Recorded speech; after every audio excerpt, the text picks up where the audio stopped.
Olá pessoal, hoje é dia 24 de outubro, a igreja hoje faz memória às missões. Então, 24 de outubro é o mês das missões e dia 24 é o Dia Mundial das Missões. E eu não queria deixar passar esse dia em branco porque eu considero esse canal a minha missão, né? Então, Deus nos dá a cada um, segundo os seus dons, uma missão. E eu sinto que essa é a minha pelos frutos que ela me traz, né? A alegria, a esperança, aumenta a minha fé, faz eu refletir as minhas próprias ações, faz eu me conduzir também conforme os estudos que eu vou fazendo. Então esse agrado eu sinto que é um marco, né? Do missionário, ele sente alegria na missão. No entanto, de que alegria nós estamos falando? Então, peguei aqui a revista 377 de 1993 de Dom Estevão Bittencourt, porque ele vai ajudar a gente a refletir. E sendo hoje um domingo, não é? Esse domingo dedicado às missões, tendo a leitura de hoje do livro de Jeremias, Dom Estevão também cita Jeremias. Olha só que interessante, né? E por fim, cita São João Paulo II, que nós comemoramos, né? Fazemos memória na última sexta-feira.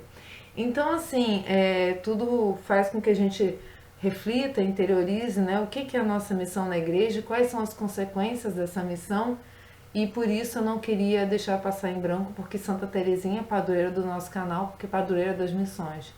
Então, vamos começar, vamos pedir ajuda ao Espírito Santo, não é, para que a gente bem reflita na nossa vida, né, se temos alguma missão que deixamos, que abandonamos, ou se a gente tem alguma missão em que a gente diminuiu o fervor nela, se a gente tem alguma missão que a gente não se acha preparado para atuar nessa missão, então daí é uma questão de ego. Então vamos pedir ajuda para o Espírito, para ele realmente vir em nosso socorro, porque sem ele a gente não consegue ser missionário, né?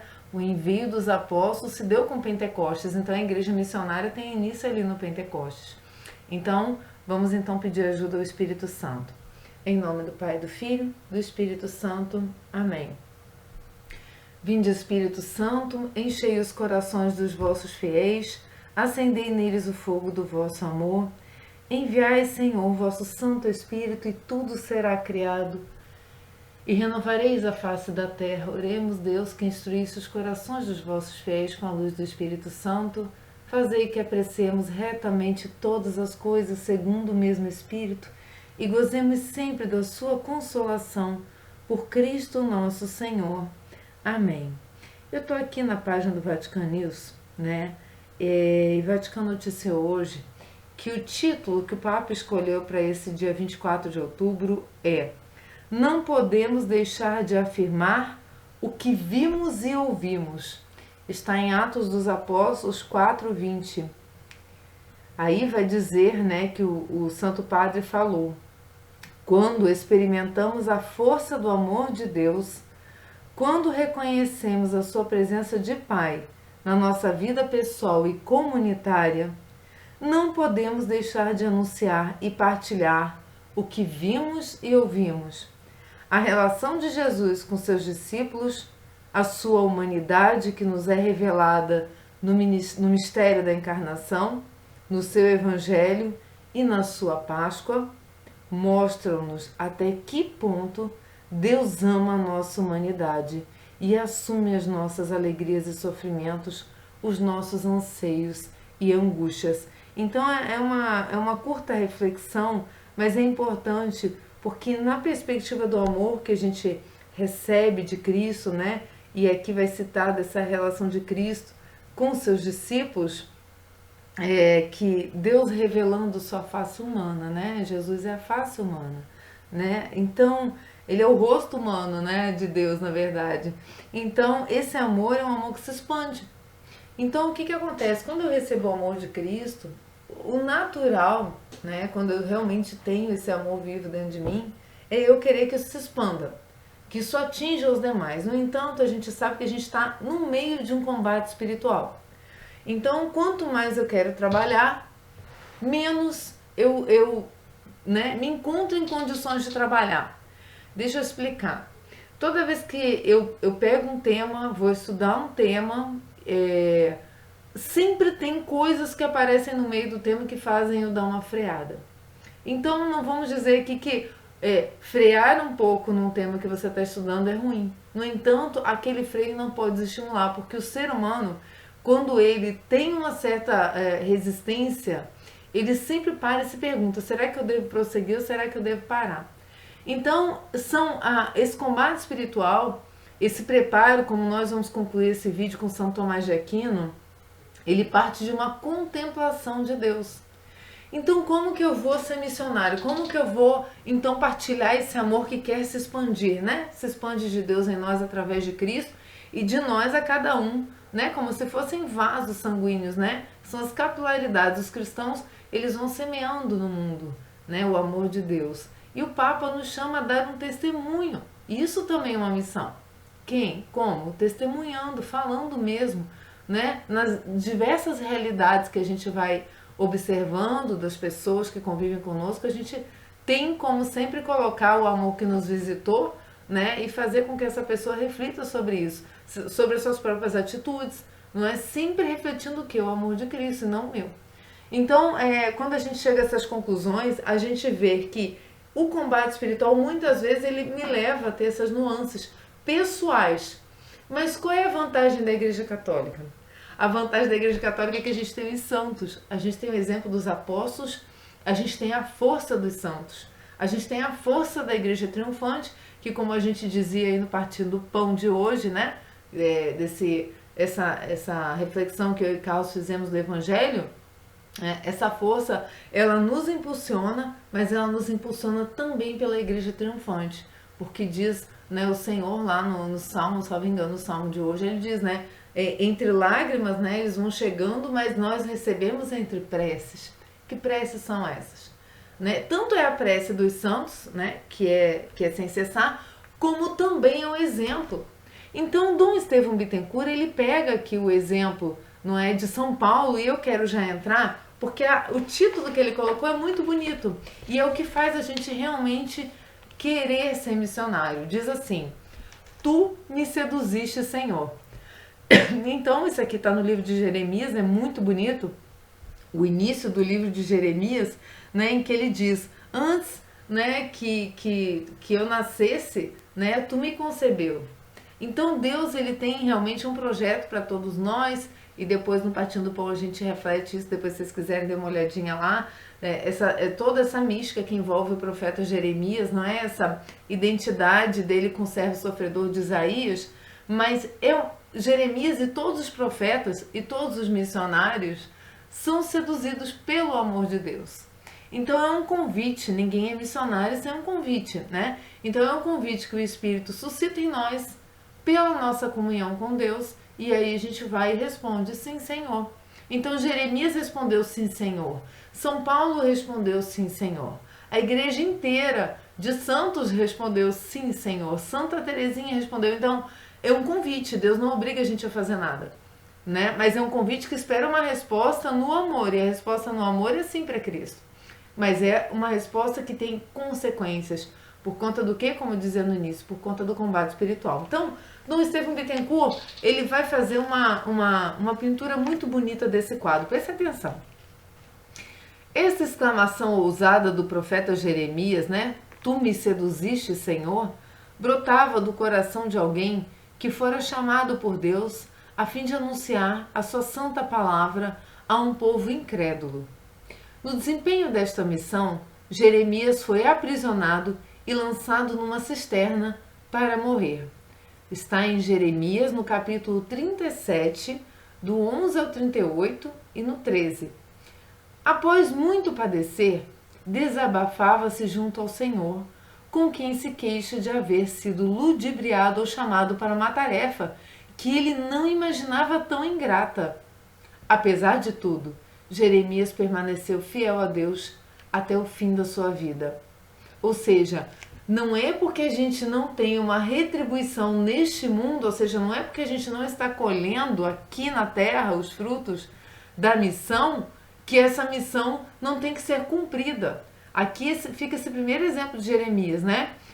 Apesar de tudo, apesar dos pesares, Apesar dos massacres, dos sofrimentos, Jeremias permaneceu fiel a Deus até o fim de sua vida. O caso de Jeremias é, por assim dizer, um paradigma da sorte que toca a todos aqueles que desejam firmemente seguir a Deus e tornar-se arautos de sua mensagem de salvação. Haverá sempre que enfrentar resistência e incredulidade, pois o plano de Deus é mais sábio do que a sabedoria dos homens. E por isso, não cabe dentro da mente de quem o quer julgar segundo categorias meramente naturais. Então, Deus ele sabe por que ele dá a missão. Em primeiro lugar, a missão vem resgatar o missionário. Porque a missão ela é um sim a Deus antes. Então, aquele que se põe em missão, ou deveria se pôr em missão, porque diz São Paulo que sem a caridade eu nada sou, sem o amor eu nada sou, se põe em missão por amor a Deus. Então, ele é o primeiro a ser resgatado pela própria missão. Por quê? Porque Deus é mais sábio que a sabedoria, o plano de Deus é mais sábio que a sabedoria dos homens. Então, Deus não vai dar nada através de você que não dê a você primeiro. Então, o missionário ele é o primeiro atingido pela missão que ele cumpre, tá? Por quê? Porque o plano de Deus não cabe dentro da mente de quem o quer julgar segundo categorias meramente naturais. Então, o que eu estou vendo acontecer à minha volta não é exatamente, e nem precisa ser exatamente o que Deus tem planejado. Porque o plano de Deus, ele pode até revelar, mas em alguns momentos ele não revela. Ele espera a confiança de um Jeremias, de um Jonas. Então, a gente tem vários exemplos disso. No Novo Testamento, aí vem, a loucura e o escândalo do desígnio de Deus se concretizam na cruz de Cristo, feito árvore da vida. Entre os grandes mensageiros da palavra de Cristo, destaca-se o apóstolo São Paulo. Então aqui tem essa coisa muito forte, Cristo se coloca a serviço de Deus. Então Cristo é o mensageiro, ele é o Messias, ele é o ungido, ele é o enviado. Então, olha só, ele é feito a árvore da vida. Aquela árvore que foi fechada, no nosso pecado original lá, essa árvore foi aberta pelo madeiro, então o madeiro de Cristo na cruz. E aí, o reflexo desse abraço da cruz de Cristo está aqui, dentre esses grandes mensageiros, destaca-se o apóstolo São Paulo. Chamado por Deus para anunciar a boa nova, sofreu longa série de provações que o próprio Paulo enumera na segunda carta aos Coríntios 11, do 23 ao 27. E mais uma vez eu repito, quem não sabe, Dom Estevão Bittencourt traduziu do hebraico, a primeira e segunda carta, dos Coríntios, de São Paulo aos Coríntios da Bíblia de Jerusalém, tá? Então vamos lá, vai dizer assim: muitas vezes vi-me em perigo de morte. Dos judeus recebi 5 vezes os 40 golpes menos um. 3 vezes fui flagelado, 1 vez apedrejado, 3 vezes naufraguei. Passei 1 dia e 1 noite em alto mar. Sofri perigos nos rios, perigos por parte dos ladrões, perigos por parte dos meus irmãos de estirpe, perigos por parte dos gentios. Mas ainda, fadigas e duros trabalhos, numerosas vigílias, fome e sede, múltiplos jejuns, frio e nudez. Apesar de tudo, o apóstolo, fazendo um retrospecto, escrevia no fim de sua vida: sei em quem acreditei. Segunda carta de São Paulo a Timóteo, no capítulo 1, versículo 12. Sim, Paulo sabia que não colocara sua fé no mero homem, nem numa facção humana, mas entregar a Cristo, que não havia de o decepcionar. Por isso, em meio às suas múltiplas dores, podia afirmar: estou cheio de consolo, transbordo de alegria em todas as nossas tribulações. Está também na segunda carta de São Paulo aos Coríntios, no capítulo 7, versículo 4. Sei em quem acreditei. Vai dizer Dom Estevão: eis a fórmula cristã que dissipa a reação espontânea do profeta. Tu me seduziste, Senhor, e eu me deixei seduzir. Ora, ser cristão implica entrar na linhagem dos grandes amigos de Deus que se deixam seduzir pela boa nova. Esta seduz, porque é bela e profunda, mas será sempre exigente. Exigente porque tudo que é grande e nobre vem a ser um desafio. E este desafio que o Santo Padre João Paulo II lança a todos os fiéis, né? Esse é o desafio ao proclamar do modo insistente em nossos dias a nova evangelização. Senti no meu coração um fogo abrasador, esforcei-me por contê-lo, mas não consegui. Está em Jeremias também, no capítulo 29. Então aqui, né, no ano de 1993, então o Papa São João Paulo II, que sempre disse pra gente que a gente não tenha medo, né, que a gente escancare as portas para Cristo.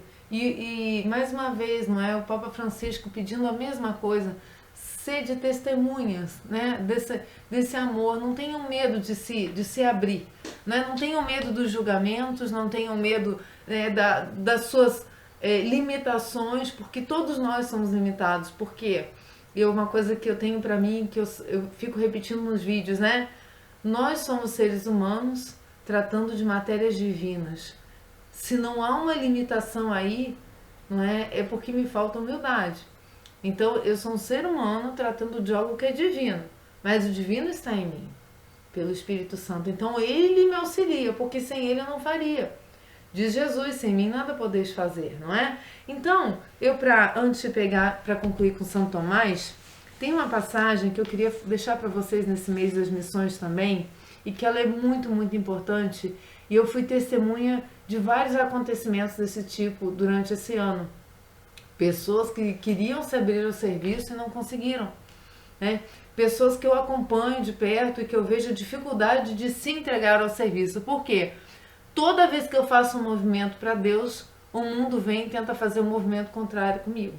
Porque o mundo tem um príncipe, e esse príncipe é o adversário de Deus, né? É aquele que está sempre contra, aquele que está sempre dividindo. Então, ele nunca vai querer que você tome essa iniciativa, que você dê esse primeiro passo. E aqui, em Eclesiástico, no capítulo 2, ele fala muito claramente isso. Ele exorta as pessoas, ele faz um alerta às pessoas, para que, se você for ser um missionário, se você for abraçar uma missão, seja ela qual for, da menor a maior, né?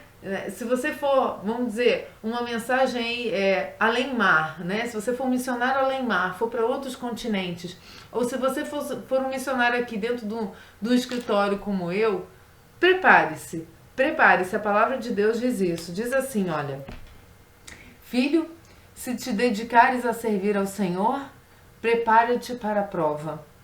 Endireita teu coração e sê constante. Não te apavores no tempo da adversidade. Une-te a Ele e não te separes, a fim de seres exaltado no teu último dia. Tudo o que te acontecer, aceita-o, e nas vicissitudes de tua pobre condição, sê paciente, pois o ouro se prova no fogo, e os eleitos no cadinho da humilhação. Confia no Senhor, Ele te ajudará. Endireita teus caminhos, espera nele. Vós, que temeis o Senhor, contai com sua misericórdia, e não vos afasteis para não cairdes. Vós, que temeis o Senhor, tende confiança nele, e a recompensa não vos faltará. Vós, que temeis o Senhor, esperai bens, alegria eterna e misericórdia.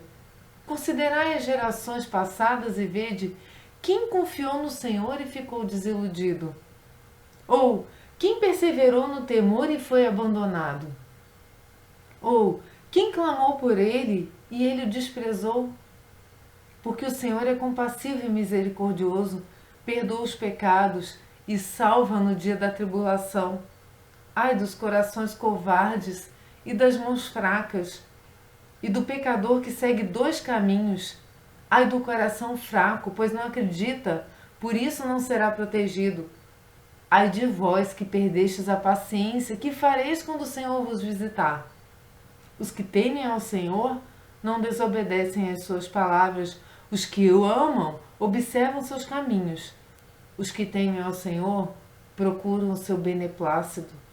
Os que o amam saciam-se com a lei. Os que temem o Senhor preparam seus corações e diante dele se humilham. Caiamos nas mãos do Senhor e não nas dos homens, pois tal como é sua grandeza, assim é sua misericórdia.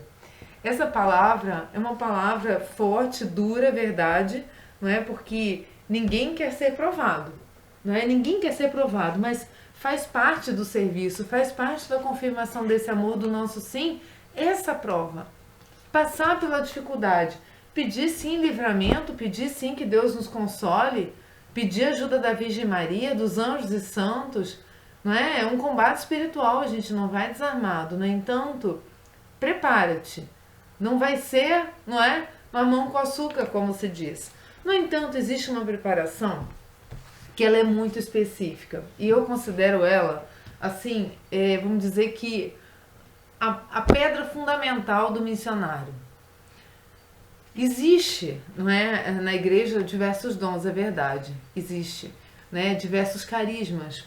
Mas existe uma prática de uma virtude que quem não tem esse carisma deveria procurar, chama-se contemplação.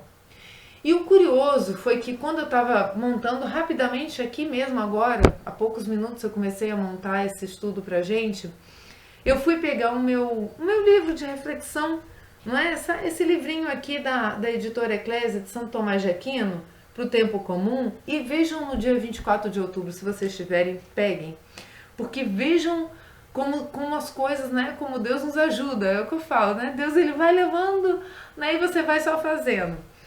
Os efeitos da contemplação. Então, a gente se deparou ali com Dom Estevão Bittencourt nas dores de São Paulo, nas perseguições que São Paulo sofreu. Mas ao final, a gente se depara com algo assim, quase que inusitado, né? Que ele diz que ele estava plenamente consolado.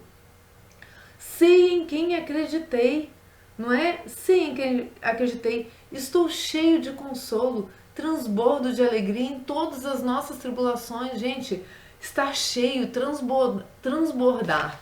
Como que São Paulo será que transbordava isso? Né? São Paulo teve um contato direto na conversão dele com Jesus Cristo. Né? Então daí a gente já pode tirar que é um impacto. Quando eu me encontro com Cristo, eu sinto esse impacto na minha vida. Ele impacta, né? Esse encontro, ele vai impactando tudo, irremediavelmente, não tem como frear. Ele impacta todas as a sua maneira de viver, ele se torna, não é, essa encontro e esse amor que nos move até Cristo, se torna o ponto central da nossa vida, sem o qual, né, a gente não vive e qualquer coisa que venha prejudicar a gente quer afastar. A verdade é essa. Por quê? Porque esse encontro não é um encontro comum. Esse encontro ele vem pela contemplação. Então vamos ouvir, para terminar esse vídeo, o que São Tomás fala que é tão importante para o missionário. E vou dizer que é tão importante para cada um de nós, mesmo que a gente ainda não tenha encontrado o nosso lugar de missão. O que é tão importante aqui?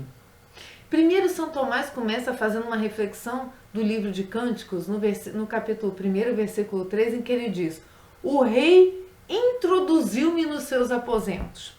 Então, olha lá o que eu falava no início, né? E até o que o catecismo ensina, assim, sempre sobre oração. O Espírito me convida. O rei introduziu-me nos seus aposentos. Ou seja, se a iniciativa não vem de Deus, é o que eu falo, o ser humano ele não tem essa capacidade de atingir a Deus, a não ser que Deus se queira deixar atingir, né? Então ele sabe o momento perfeito em que ele puxa com mais força, ou seja, introduziu, né? É óbvio que existe uma abertura aqui, porque não existe uma violação da nossa liberdade no que Deus faz conosco, mas ele introduz sim a gente dentro, né? Dentro de si mesmo, né? Então, o rei introduziu-me nos seus aposentos, isto é, em sua doçura, dando-me sua graça. Chama a graça aposentos no plural, porque dela fluem e se derivam cada uma das virtudes espirituais que aperfeiçoam as diversas potências. Esses aposentos são as virtudes que Deus vai dando com a graça. E segundo as várias virtudes e as diversas potências, nos alegramos e regozijamos diversamente no Senhor. E aperfeiçoamos com essas virtudes, derivadas da graça, bebemos de certo modo os vinhos da alegria espiritual dos diversos aposentos. E por que eu estou fazendo questão de pegar isso? Porque esse é o consolo que São Paulo tinha. Esse é o consolo do missionário. Esse convívio com Deus. E quer ver uma coisa que tira a paz, é perder esse convívio. Né? Você não pode, a gente não pode se dar esse luxo, né, de sair desses aposentos. Uma vez lá fique, né? Então, aí ele vai dizer dos 3 efeitos da contemplação. Ele vai dizer que a contemplação mitiga as tristezas. As tristezas seriam de uma forma se eu não tivesse esse encontro com Deus. Então, a contemplação diminui a tristeza na vida. Também adormece o amor das coisas temporais. Tudo que é temporal fica como que de menos importância, não é? Quando eu contemplo Deus. Por quê? Porque Ele é incomparável mesmo, né? E por fim, acrescenta e fortifica o amor a Deus. Então, vamos lá para concluir esse vídeo, vamos refletir aqui com Santo Tomás o que ele está querendo nos dizer, não é? Dessa cura, não é? Que essas perseguições que lemos aqui em Eclesiástico, né? Elas abrem feridas, sim, não é? São Paulo estava ferido também na alma, ele sentia como que um espinho na carne, né? Então ele tinha um sofrimento na alma, ele também sofreu fisicamente, Jeremias sofreu fisicamente, mas vamos tentar entender, meus irmãos, vamos para a gente trazer isso para a nossa vida. Então, como que a contemplação diminui a tristeza? Na contemplação da verdade reside o maior deleite, a maior alegria. E como todo deleite mitiga a dor, a contemplação mitiga a tristeza ou a dor. E tanto mais, quanto mais perfeito amante da sabedoria seja alguém. Ou seja, quanto mais eu saio das minhas próprias conclusões para ir para os ensinamentos de Deus, não é? Como diz o Papa lá, né? E como diz também essa leitura de Dom Estevão Bittencourt, quanto mais eu me volto, e também o Eclesiástico fala disso, né? Veja a junção dessa lógica, né, de Deus. Quanto mais eu me volto para a sabedoria de Deus, quanto mais eu me volto... Quem é a sabedoria de Deus? É Cristo, o Verbo encarnado. Né? Então, quanto mais eu me volto para os ensinamentos dos evangelhos, né, mais sabedoria eu tenho, menor a minha dor. Porque ele vai dizer, quanto mais perfeito amante da sabedoria seja alguém. Portanto, os homens pela contemplação das coisas divinas e da futura bem-aventurança, ou seja, eu não contemplo só as coisas divinas aqui no mundo, mas eu contemplo o que é a vida que vem, pelo testemunho, né, especialmente dos santos, né, pelos ensinamentos da igreja. Então eu contemplo a futura bem-aventurança. Eles vão então que se alegrar, regozijam-se nas tribulações, segundo aquilo de São Tiago. Meus irmãos, tende por um motivo da maior alegria toda espécie de tribulações que vos afligem. Está na epístola, né, de Tiago, no capítulo 1, versículo 2. E o que é mais? Mesmo em meio aos suplícios corporais, se encontra também este gozo, como o manifestou o mártir Tibúrcio, quando com os pés descalços sobre brasas encendidas disse: parece-me que ando sobre flores de rosas, em nome de Jesus Cristo. Isso ocorre porque nas potências da alma, a redundância do superior ao inferior. E, gente, essa perspectiva da nossa vida, ela é muito real. Dá uma chance para isso acontecer na sua vida. O que ele está querendo dizer aqui? O que é a alma? Há uma redundância do superior ao inferior. O que redunda é o que está superabundando, né? Então, o que é superior? É o espírito. Aonde eu estou sofrendo? Na carne. Mas o que é superior transborda o que é inferior. Ou seja, o espírito transborda a carne. Ou seja, eu posso estar sofrendo na carne, como diz aqui, olha, o mártir Tibúrcio, né? Pisando em brasas, dizendo que estava pisando em rosas de Cristo, para Cristo. Por quê? Porque o espírito, o nível de contemplação dele já é tão elevado que para ele aquilo realmente acaba se tornando uma realidade. E a gente vê isso no testemunho de vários outros mártires que vocês já ouviram falar, né? Então, isso ocorre por quê? Porque as potências da alma, a redundância do superior ao inferior. E segundo isto, né? E desta forma, o deleite da contemplação, ou seja, essa alegria que está na parte superior, transborda até mitigar também a dor que está nos sentidos. Pronto, venceu a carne. Né? Então essas dores que a gente sente, né, pela missão, alertadas no Eclesiástico, prepara-te para a provação, né? O ouro é provado no fogo, ela é mitigada pela contemplação. O missionário, ele precisa ser alguém interiorizado, alguém voltado para a sua relação interior com Deus, nada exterior, não é nada exterior. O exterior é o reflexo do convívio interior com ele, senão São Tomás não teria começado com o rei introduziu-me nos seus aposentos. Não o rei me botou para fora dos seus aposentos para eu sair gritando, não. Ele me introduziu, ele me aquietou, ele me trouxe para dentro. Então reparem que essa questão da contemplação é algo que quem não tem precisa trabalhar.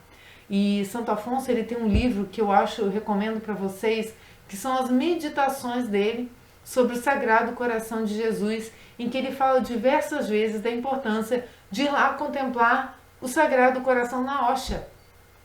Ou não é uma parte do miocárdio, né, todos esses milagres eucarísticos, né, sobre os quais o padre Paulo Ricardo vai começar a falar nos milagres eucarísticos. Por quê? Porque o coração de Cristo, ele está ali guardado naquele sacrário, ele está ali exposto no momento de adoração. Então aquele momento de contemplação é com você e com Deus. É aquele momento mesmo de alegria, de saber que tem, né, que ele está ali, corpo, sangue, alma e divindade. Então, vamos então entender por que ele adormece o amor das coisas temporais. Então já dá para a gente concluir, óbvio, pela lógica, né? Se eu já não estou apegado a mais nada, se eu já estou no momento de sublevar o que é matéria, o que são os sentidos, para viver o transcendente com Deus, é óbvio que então o amor às coisas temporais vai ser reduzido. Então, olha lá, eu durmo, mas o meu coração vela. Também está em Cânticos 5:2. Diz-se que os contemplativos dormem, porque são indiferentes às coisas sensíveis exteriores, porém velam com seu coração, enquanto que são mais aptos para perceber interiormente as inspirações e efusões divinas, ou seja, ele não está para fora, ele está para dentro, né? Ele está no seu íntimo e é por isso que ele capta essas inspirações e essas efusões do Espírito Santo. Pois, assim como os cegos, não distraídos pelas coisas visíveis, recordam melhor, assim os contemplativos, não distraídos pelas coisas exteriores, percebam mais intensamente as inspirações interiores. Esse é um fechar os olhos para o mundo no momento em que eu estou com Deus. Eu posso deixar para vocês aqui uma experiência que eu tenho adquirido ela, pessoal, né? Toda vez na missa em que a gente vai se alimentar da palavra, em que tem a primeira leitura, segundo salmo, evangelho, né? Ou nas missas durante a semana tem menos uma leitura, mas enfim, não ficar olhando o entorno, não ficar olhando as pessoas, não ficar olhando o movimento da igreja, baixa a cabeça, fecha os olhos e deixa aquela palavra te atingir. Aqui, Santo Tomás fala muito bem sobre essa questão do ser cego para o mundo, né? Tapa os olhos para o mundo, né? Você tem como fechar os olhos, todo mundo tem como ser cego. Essa é uma grande graça, né? Todo mundo tem como ser, olha, é só fechar os olhos que eu já não estou enxergando mais nada. E aí aquela palavra consegue me atingir com uma maior concentração. Isso é contemplar. Então eu posso contemplar na Santa Missa, eu posso contemplar até na natureza, né? Observando a natureza e fazendo uma leitura num lugar agradável, ou eu posso contemplar ouvindo um canto gregoriano, um som baixo, lendo a palavra. Então tem várias maneiras de eu contemplar, né? Então é importante, olha, não se distrair para as coisas exteriores, tá? E assim eu vou adormecendo esse amor, né? Adormecendo, olha aí, a figura de fechar os olhos para as coisas do mundo. Por fim, acrescenta e fortifica o amor a Deus. O amor é forte como a morte, vai dizer novamente, Cânticos capítulo 8, 6. Porque assim como a morte separa a alma do corpo, de tal modo que já não lhe é possível ao homem desejar ou ambicionar nada na vida presente, assim o amor de Cristo faz morrer totalmente para este século e torna como que insensível aquele de quem verdadeiramente se senhoreia, né? E vivendo unicamente para Cristo, está morto para o mundo. O mesmo sentido tem a frase: o zelo do amor é duro como o inferno. Cânticos 8:6. Porque, assim como o inferno nunca devolve os que uma vez recebe, senão que sempre os retém, igualmente, o amor de Cristo não abandona os que uma vez invadiu.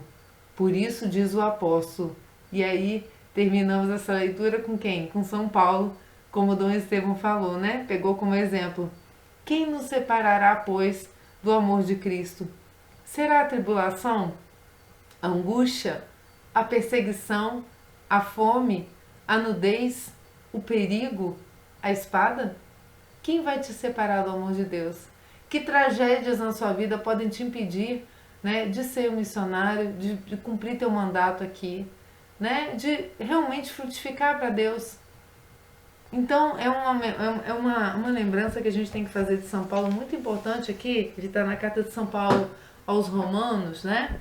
No capítulo 8, versículo 35, São Tomás citando ele. E é muito fácil, né, a gente entender que São Paulo assiste toda a razão, porque São Paulo não está teorizando. São Paulo sofreu isso tudo. São Paulo passou por toda essa tristeza do missionário. Muitas vezes vi-me em perigo de morte. Dos judeus recebi 5 vezes os 40 golpes menos um. 3 vezes fui flagelado, 1 vez apedrejado, 3 vezes naufraguei, passei um dia e uma noite em alto mar. Sofri perigos nos rios, perigo por parte dos ladrões, perigos por parte dos meus irmãos de Chipre, perigo por parte dos gentios, fadigas e duros trabalhos, numerosas vigílias, fome, sede, múltiplos jejuns, frio e nudez. Estou cheio de consolo, transbordo de alegria em todas as nossas tribulações. Meus irmãos, cumpram a missão que lhes cabe, né? Se não sabem ainda, coloquem para Deus, mas não deixem de ser missionários, sabe por quê? Porque Deus nos criou com um propósito. Deus não faz nada sem propósito. Os teus dons, coloque a serviço, tá? Independente do que você vai sofrer, independente do que você vai passar. Espelhe-se em São Paulo, espelhe-se nos mártires, espelhe-se nos profetas que passaram, mas não desistiram de cumprir o mandato que Deus havia lhe dado, como Jeremias, né? Na leitura de hoje da Santa Missa. Então, esses exemplos nos enchem de alegria também, e também é uma forma de contemplar o amor de Deus. Por quê? Porque eles são as nossas testemunhas, né? Eles são aqueles que, além de intercederem por nós nas nossas missões, como Santa Teresinha, eles são um exemplo vivo de que é possível sim dedicar-se às missões. Para terminar, não poderia deixar a padroeira do nosso canal, Santa Teresinha, padroeira das missões. Convido vocês a, antes de encerrar o vídeo, pedirmos ajuda a ela nas nossas missões, tá bom? Em nome do Pai, do Filho e do Espírito Santo. Amém. Ó Santa Teresinha, sois exemplo de simplicidade e de humildade, e sempre vos colocastes nas mãos do Pai. Intercedei junto a Deus para que os homens compreendam o vosso caminho que leva ao céu, para que, vencendo o egoísmo e o orgulho, possam construir um mundo melhor e conquistem os povos para o reino de Cristo pelo amor, justiça e paz. Fazei com que os homens compreendam a mensagem do Evangelho e sejam atraídos a viverem o ideal cristão do amor pelo espírito de desapego e doação. Santa Teresinha do Menino Jesus, padroeira das missões, rogai por nós e protegei os missionários. Amém. Em nome do Pai, do Filho e do Espírito Santo. Amém. Salve Maria Santíssima. Até mais. E Deus os inspire, meus irmãos. Até mais.